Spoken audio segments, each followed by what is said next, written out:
Lecture सुनता रहे गुरु का। मन से चिंतन करो, उसको मस्तिष्क में भरो, ये तुम्हारा काम। क्योंकि ऐसा हरेक का सौभाग्य भी नहीं है कि वो 12 महीने लेक्चर सुनता रहे गुरु का। ऐसा सबको कहाँ अवसर प्राप्त है। गृहस्थ में अनेक प्रकार के कार्यों में उलझा हुआ है बेचारा, शरीर के लिए, पेट के लिए, वासना की पूर्ति के लिए। अज्ञान का कारण उसमें, अब कुछ शरीर भी कारण है, दोनों कारण है। शरीर के लिए तो कर्म करना ही पड़ेगा, वो चाहे ज्ञानी हो चाहे अज्ञानी हो, लेकिन वो एक लिमिट में करना और एक लिमिट के बाहर करना, इतना अंतर है। तो अगर हम 50-50% दोनों साइड में रख दे समय, 12 घंटे शरीर के लिए, 12 घंटे आत्मा के लिए, अब 24 घंटे में 6 घंटे सोना भी आवश्यक है, तो बचा 18 घंटे। 1-2 घंटे उसमें और भी नहाना धोना आदि कर्म है, तो बचा 16 घंटे। अब 16 घंटे में आधा आधा कर दो, 8 घंटे शरीर के लिए और 8 घंटे भगवान के लिए, आत्मा के लिए। 8 घंटे करो, चलो 6 घंटे करो, 4 घंटे करो, 2 घंटे करो, तुम तो कुछ भी नहीं करते। दुकान बंद करके आए, ऑफिस से लौट के आए, घर में बैठे कुर्सी पर, अब बीवी से गप कर रहे हो, कहीं बेटे से गप कर रहे हो, कहीं उठाया कार स्कूटर पड़ोसी के यहाँ चले गए, वहां गप कर रहे हो। ये समय को बर्बाद कर रहे हो। मानव देह पे नाश करने पर तुले हो, जल्दी खत्म हो जाए, छुट्टी मिले। देखो हमारे संसार में बूढ़े लोग क्या कहते हैं, बेटा हमारी तो सब बीत गई, तुम अपनी फिक्र करो। हमारी बीत गई माने क्या हुआ, मतलब अब हम कुछ दिन के मेहमान हैं, उसके बाद क्या होगा, उसके बाद छुट्टी।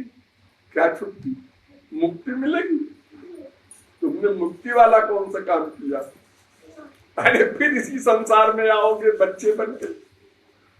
अब वो कुत्ते के बच्चे बनो, गधे के बच्चे बनो, चाहे मनुष्य के बनो, छुट्टी उट्टी कहाँ मिलना,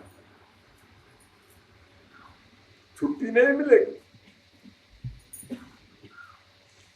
तो हम लोगों को सुने हुए ज्ञान का बार बार चिंतन करना चाहिए।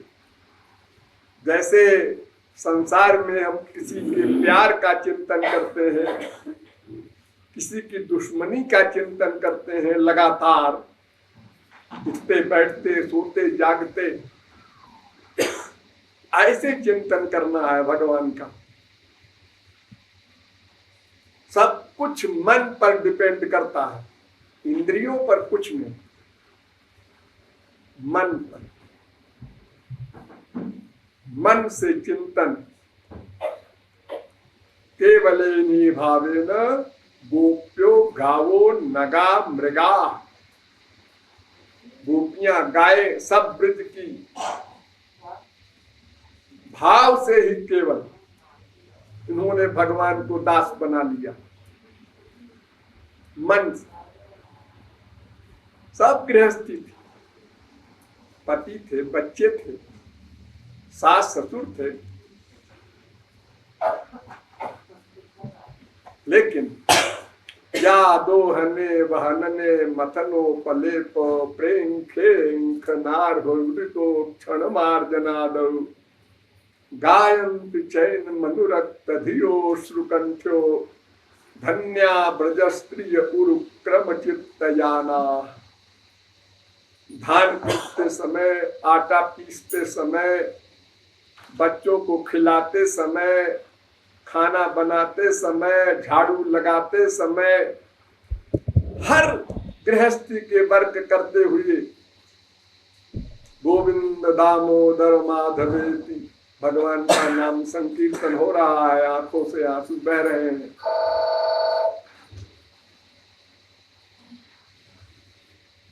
अरे वैसे ही गृहस्थ तो आज भी है, अभी 5000 वर्ष पहले की तो बात है। आज क्या नई बात हो गई? वही मन है, वही बुद्धि है, वही शरीर है, वही स्त्री पति है, वही बाप बेटे हैं, सब चीजें वही तो है पहले वाली। बस मन गड़बड़ है। मन को भगवान में लगाने की फिक्र नहीं है, बस इतनी सी गड़बड़ी है पहले में आज में। और सब बहाना है, हमारे पास टाइम नहीं है, हमारा शरीर काम नहीं करता। क्यों भाई तुम आए क्यों नहीं? बीमार थे। इतनी सफेद झूठ। कितने दिन बीमार रहे? अरे बीमार तो 4-5 दिन रहे। और तुम 3 महीने से आए नहीं। हमारा जो ऐसे ही है गृहस्थी में। अनेक बहाने।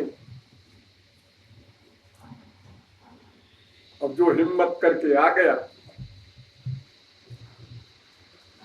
और रुक गया, उसने सत्संग का लाभ ले लिया। अब देखो ये भरत भागा जा रहा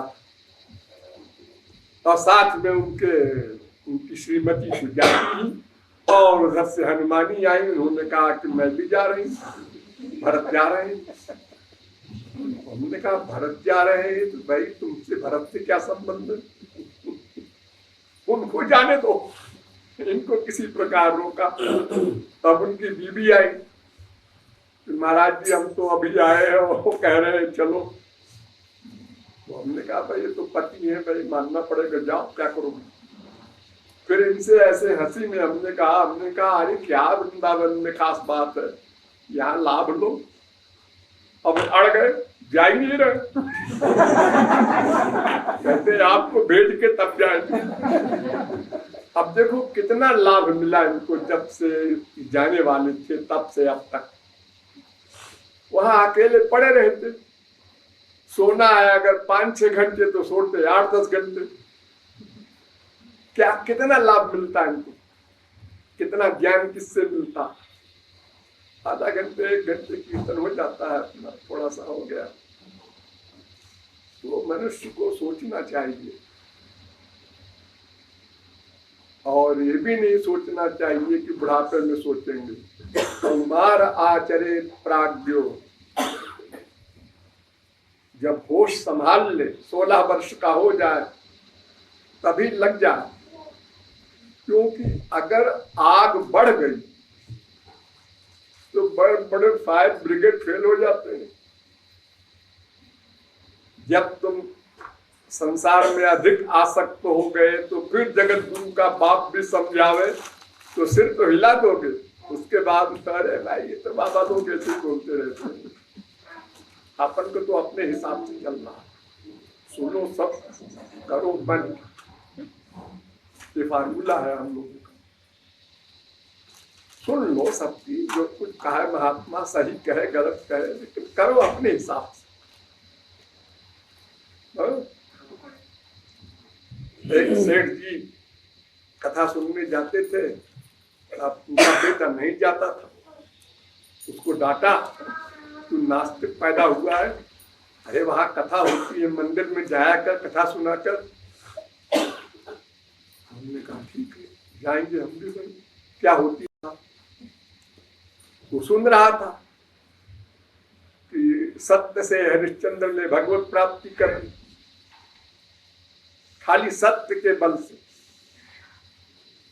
वो दूसरे दिन दुकान पे जब बैठा तो सत्य सत्य व्यवहार करने लगा। 5 रुपए का जो माल खरीदा था वो 5 रुपए में देने लगा। बाप देख रहा था, उसने बार बार इशारा किया, वो अपने हिसाब से चलता रहा, सत्य सत्य। जब दुकान बंद करके घर आए तो एक झापड़ लगाया। उन्होंने कहा तूने आज क्या किया?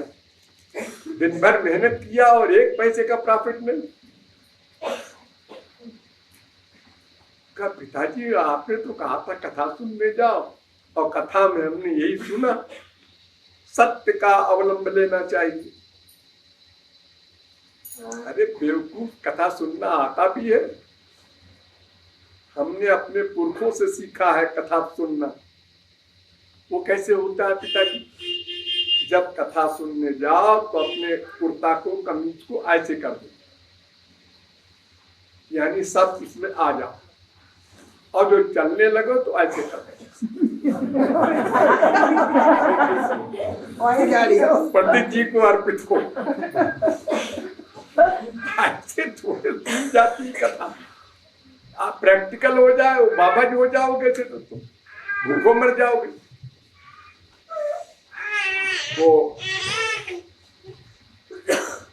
तत्व ज्ञान सही हो और उसका चिंतन बार बार हो, फिर प्रैक्टिकल साधना हो,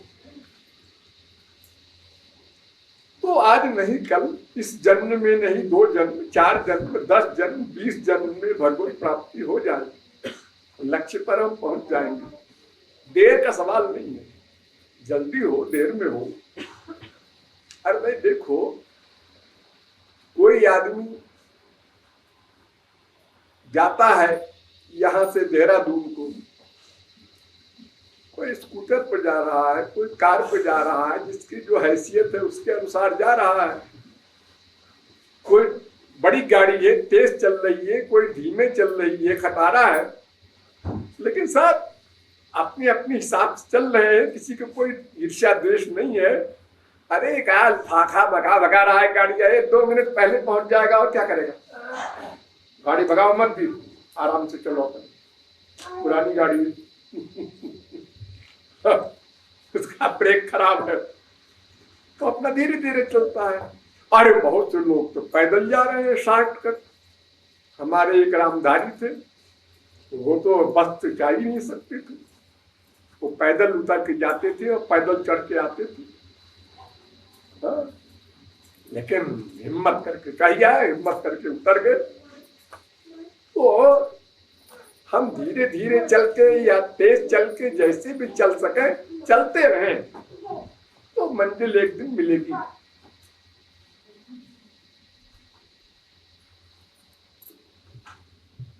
अभ्यास करने से ही लक्ष्य प्राप्त होगा।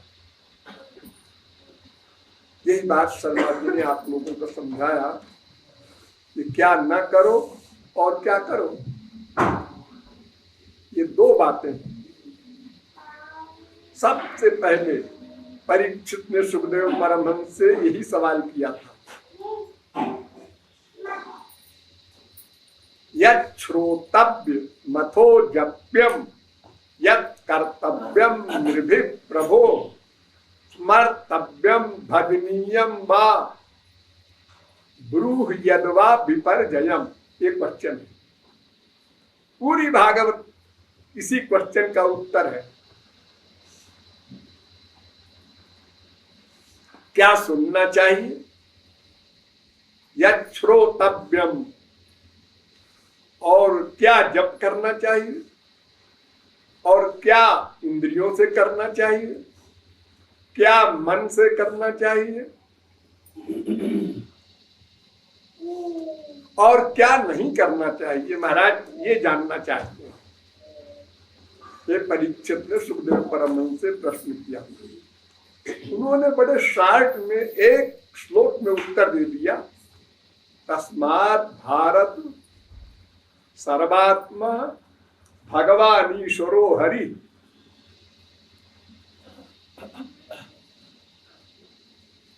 तीन काम करना है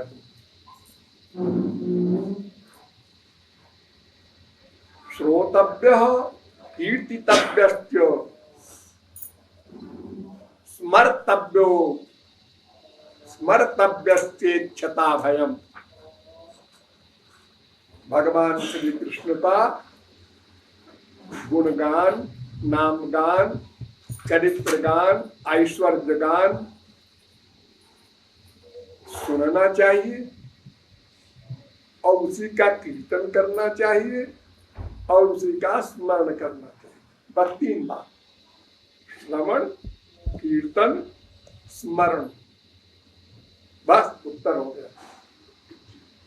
और क्या नहीं करना चाहिए? बस इसके अतिरिक्त जो कुछ है वो नहीं करना चाहिए, बस यही करना चाहिए।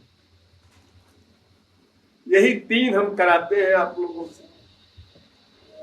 दिन भर हम बकबक करते रहते हैं, वो श्रवण भक्ति है, और आप लोग कीर्तन करते हैं, वो कीर्तन भक्ति है, और जो लोग गुरु आज्ञा मान करके मन से स्मरण करते हैं भगवान का, वो स्मरण भक्ति है। बस 3 भक्ति। अब वो जितनी देर आप कर सके उतनी आपकी कमाई। वहां मंथली तनख्वाह नहीं है, जय घंटे वर्क करो उतनी तनख्वाह है, जितनी साधना करो उतना फल ले लो।